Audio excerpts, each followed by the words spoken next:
Jerusalem, perfect piece of music to begin our tribute to Ronald, reviving memories of those great rugby days, of course. And ladies and gentlemen, can I welcome you all this morning? My name's Chris. I'm a humanist, and I'm indeed honoured to have been asked to conduct our ceremony for Ronald today, because our ceremony today is our opportunity to pay tribute to a truly remarkable man, one of life's good guys, one of life's true gentlemen and great characters. But of course, thoughts and love today must be with you, with Ronald's family, and also with relatives, friends, neighbours unable to be in here with us today because of current circumstances. But despite current circumstances, and in the knowledge we have people watching in from afar, together this morning we can still take this opportunity to look back and reflect upon the times of an incredible life, because the life Ronald lived ensures we now have a tale very much to tell. A tale of which you are now all a part, because his life touched yours, so therefore it will have changed yours. And so together this morning we remember how and why. Together we'll pay tribute to Ronald. We'll pay our respect in this short and simple celebration of his life. And to celebrate him, we will share some of that tale. We'll share some of his story. A story which begins on the 20th of March 1934, because that's the day Ronald Charlton was born in Monk Wearmouth to Mum Edith and Dad Harry, a man he idolised.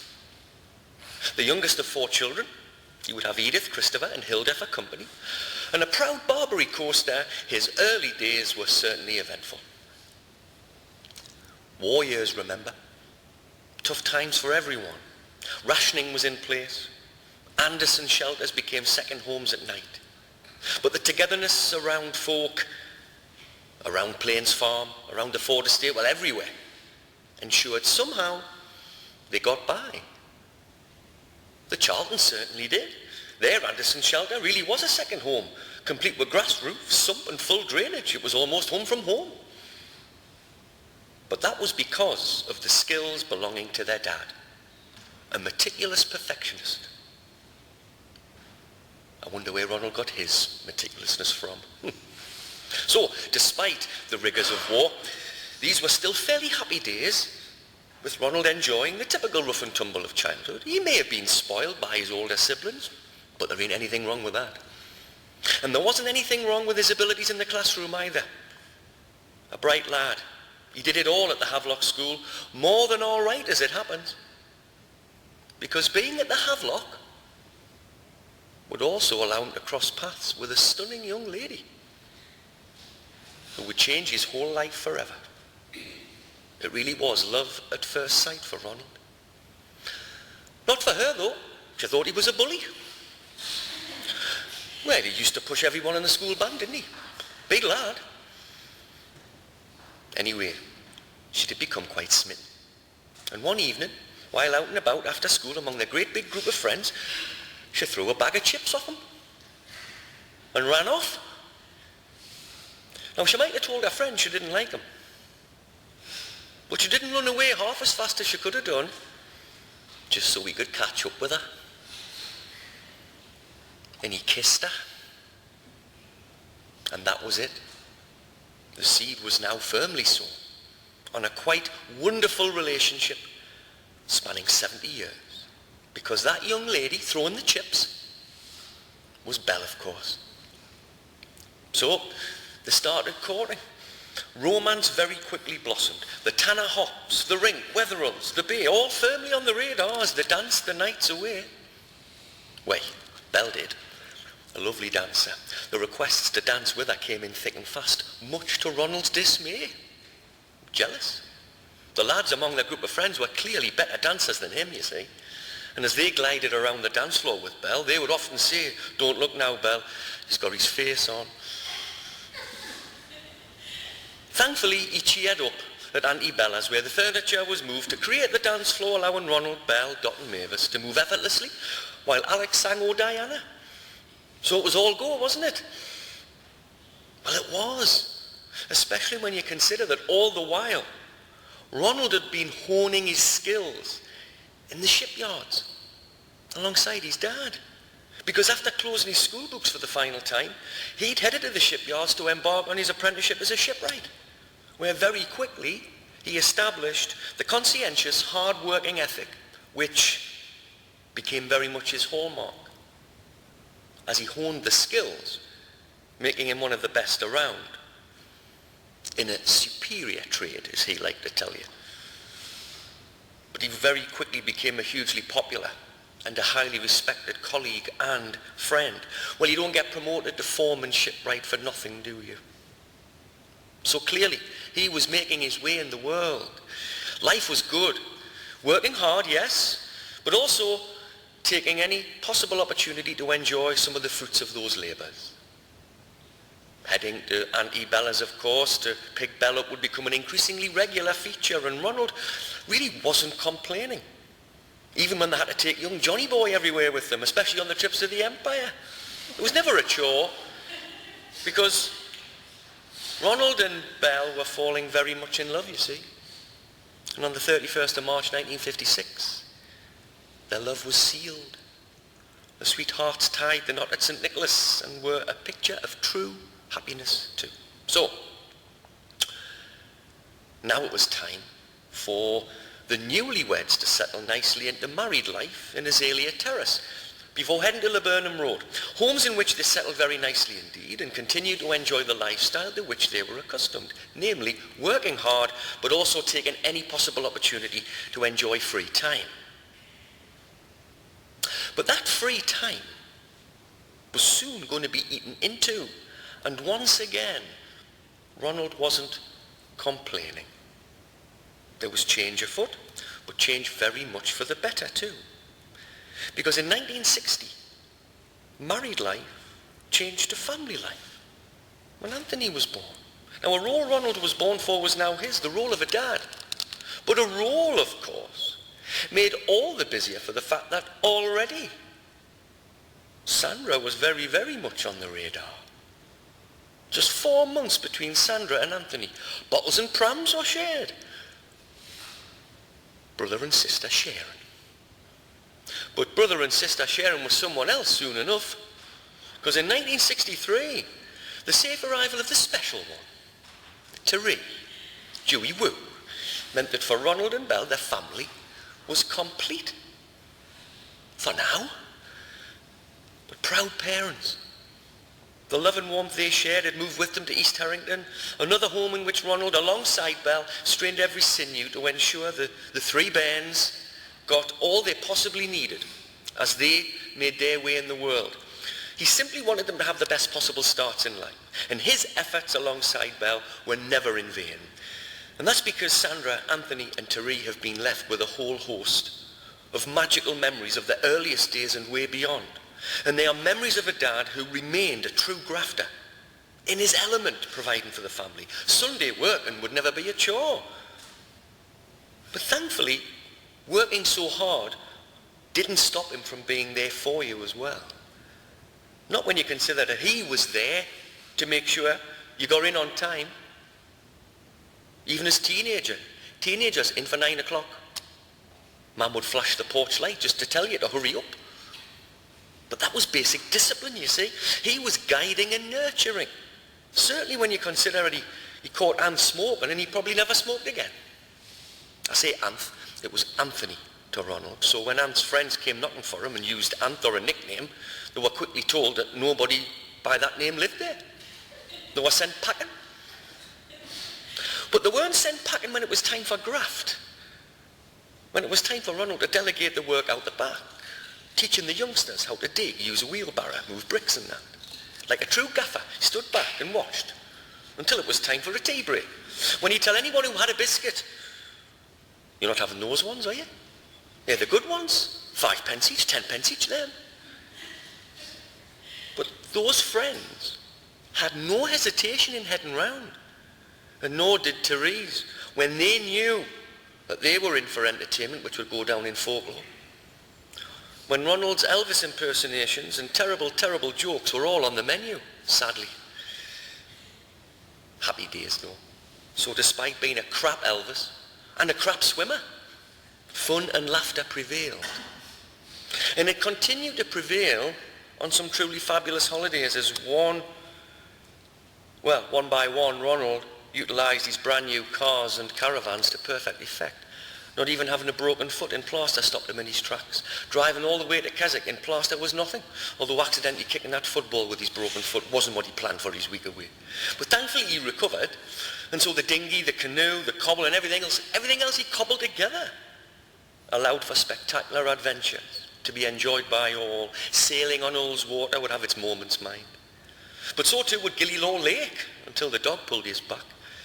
But the towing of the caravans, the static still to come in Walsingham ensured good times rolled, and they would continue to roll as a few new faces appeared on the horizon too. Because you see, while all this was going on, very, very proudly, Ronald had watched as the three bairns grew, one by one forging their own lives, their dad's years of nurturing paying dividends, rich dividends. And then, of course, Eddie, Colin and Jackie would be warmly welcomed into the fold before the arrivals of grandchildren Philippa, Abby, Tyler, Hannah, Jay, Freya, Owen, and great-grandchildren Alfie, Charlie and little Darcy. Let's say were just the jewels in Ronald's family crown. Born to be a dad, yes. Born to be a granddad, absolutely. He simply doted on those youngsters who in turn idolised him, and I'm not surprised, because once again he was just there for them all. There to keep them fully entertained as the swings, the slides, the sandpits, the rocky horses, bogies and boats were put to full use once again. Get the wood was the call, as the original upcycler allowed nothing to go to waste. You couldn't even walk past a skip without rescuing a good piece of wood. Not even Eddie's wood was safe either. But in that tool shed of his, he got to work and created his masterpieces. So no wonder the phone line was extended to the shed so Belle could call him in for his tea, which he didn't complain about, because that meant spending more precious time with his best friend, the love of his life, soulmate. Belle, of course, a lady with whom Ronald was still in his element, both at home and away, and I say away because the lure of foreign shores was by now difficult to resist. Yugoslavia, Italy, Tenerife, Portugal, various cruises, all perfect opportunities to share yet more magical times together. Now, they may not have been playing badminton like they used to in the earlier days, but they were doing plenty else. And doing plenty else with Ronald's family around him, just as he wanted it. Grandad calling out the start of the great race, which the grandchildren would invariably win because he was a crap swimmer, of course. But that wouldn't stop you getting wound up beforehand. So yes, he was in his element, still making those huge statements with his socks, looking resplendent in what we would call vintage gear. And still being right, still delegating, having the last word, still saying, that's not bad, but I wouldn't have done it like that. Isn't that right, Anth? He would have done it the right way, of course, you see, and on time, because the sirens still sounded on the jobs. You had to get back to work. But there was no need for sirens, thankfully, when it was time for Ronald, Anthony, Eddie and Colin to get bladdered. When the pull of the Six Nations was impossible to resist. Rome, Edinburgh, London, you name it. They were there cheering the lads on.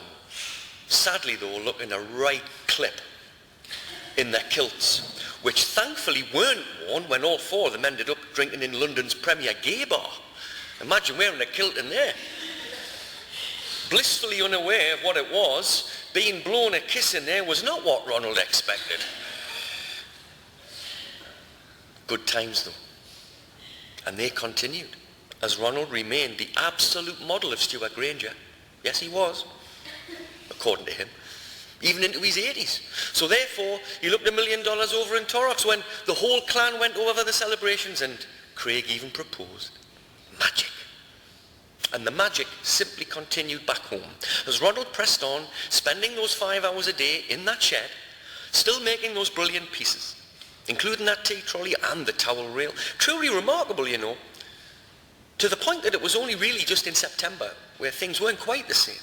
But even then he still pottered, and even had the gumption to buy yet another brand new motor just in March, that turbocharged thing. Astonishing. And he'll still have asked for discount for cash. So today we can do nothing else but celebrate him. Celebrate a man who enriched the lives of those fortunate enough to have been a part of his. A man who came into this world, you know, with nothing, but whose lifetime of endeavour and achievement and much love ensures he leaves with nothing but the love and respect of all who knew him. A good man. A good man. So very much loved, who now, of course, is so much missed. And so with the treasured memories of Ronald clear in our thoughts right now, we're going to pause for a few moments to reflect. Lonnie Donegan's going to sing for us. Now, during this time, just think of him. Remember Ronald as you knew him best in your own personal relationships with him. And if any of you have any religious faith, maybe use this time for any personal and private prayer.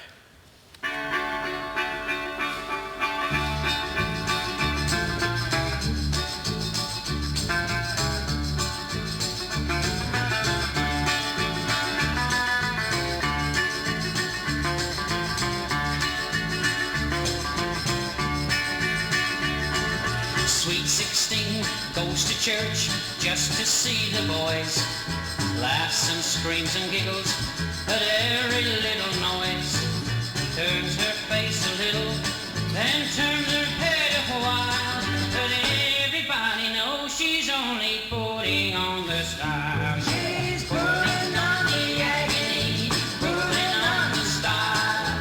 That's what all the young folks are doing all the while. And as I look around me, I sometimes have to smile. See, you know the young folks are putting on their style.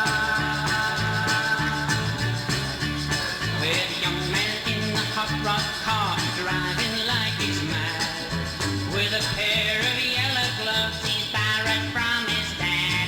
He makes it roar so lively just to see his girlfriend smile, but she knows he's only putting on the style. Yeah, putting on the agony, putting on the style. That's what all the young folks are doing all the while. And as I look around me, I sometimes have to smile, seeing all the young folks are putting on the style.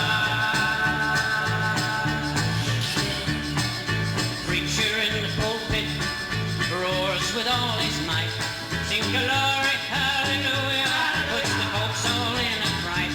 Now you might think it's Satan that's coming down the aisle, but it's only our poor preacher boys that's putting on his style. Yeah, he's putting on the agony, putting on the style. That's what all the young folks are doing all the while. And as I look around me, I sometimes have to smile, seeing all the young folks are putting on the style.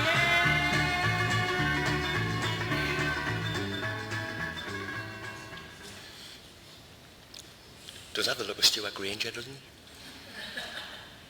Just one of his legacies. Now, of course, Ronald leaves legacies. He leaves professional legacies, of course. You, his family, are his living legacy. And he leaves at least one more legacy. And that is the collection of memories you can now cherish.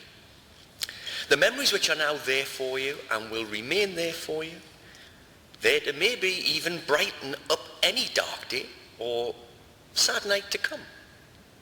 Because if ever after today and in a quiet moment you're not having the best of times yourself, you now have that ability to think of Ronald. And when you do, remember the laughter, the banter, the good times you shared. Think of all the love, all the care he carried. And I'm sure that when you do, when you draw upon those memories, those darker days will get a whole lot brighter, because his love stays with you too. Remember, ladies and gentlemen, life may have to end, but the love we share never ever does. So together this morning, we've looked back, we've reflected, we've paid our tributes, we're saying our goodbyes today, and we're going to close with just the right choice of song. And ladies and gentlemen, it's been a privilege to share with you this tribute to Ronald. Remember him always, and remember, cherish those memories. Thank you.